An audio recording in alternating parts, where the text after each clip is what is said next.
అందరూ బాగున్నారా? ఈరోజు చిట్టి ఉల్లిపాయల చారు తయారు చేయటం చూద్దాం. స్టవ్ మీద కళాయి పెట్టి కళాయి హీట్ అయ్యాక ఒక 2 స్పూన్లు లేదా 3 స్పూన్ల ఆయిల్ వేయాలి.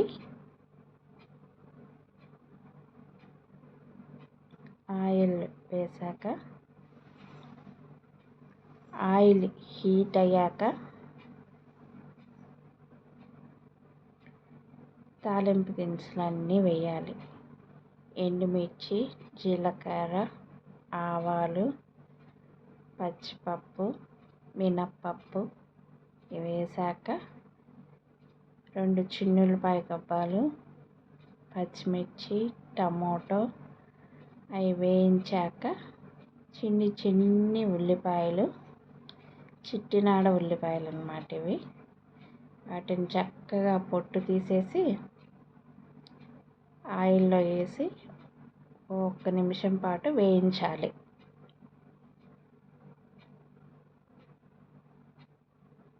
వీడియోలో చూపించినట్టు వేయించాలి. వాటిని కొద్దిసేపు వేగేంత వరకు వేయించాలి. ఒక పై పొరన్న వేగుతుంది, అలా తిప్పాలి. మళ్ళీ ఉల్లిపాయలు ఇరిగిపోయేటట్టు తిప్పకూడదు. తిప్పాక కొద్దిసేపు వేగినాక కరివేపాకు యాడ్ చేయాలి. కరివేపాకు యాడ్ చేసాము. కరివేపాకు, ఉల్లిపాయ, పచ్చిమిర్చి, టమోటా ఇవన్నీ వేగాక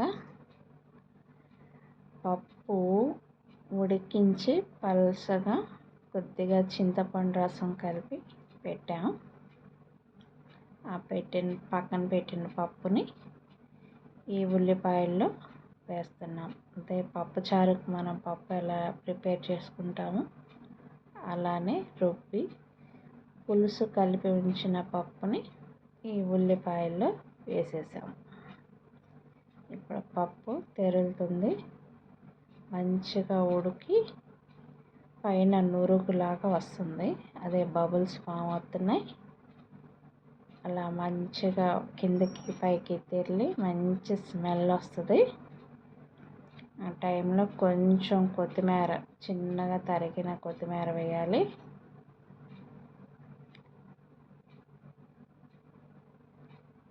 కొత్తిమీర యాడ్ చేశాక ఇంకొద్దిసేపు తెరలనివ్వాలి. పప్పు మంచిగా తెరులుతుంది. స్మెల్ కూడా మంచిగా వస్తుంది. మనం వేసినవన్నీ పప్పుకి యాడ్ అయ్యి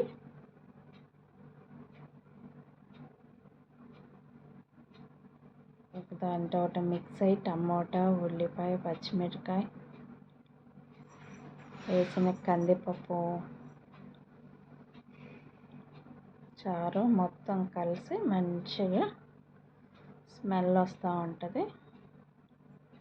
దీనికి చిన్న ముక్క బెల్లం యాడ్ చేయాలి. యాడ్ చేస్తున్నాను. బెల్లం యాడ్ చేయటం వల్ల ఆ పులుపు సమంగా, ఆ పులుపు టేస్ట్ మనకు తెలుస్తూ ఉంటుంది. మరీ పుల్లగా అనిపించకుండా.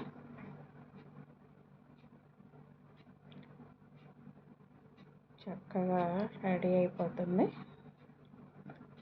చిట్టి ఉల్లిపాయల చారు. Okay, thank you. ఇంతవరకు వీడియో చూసినందుకు. మీకు వీడియో నచ్చితే లైక్ చేయండి, షేర్ చేయండి, కామెంట్ చేయండి. చాలా సింపుల్గా ఈ చిట్టి ఉల్లిపాయలతో పప్పుచారు చేసుకోవచ్చు. Once again thank you so much.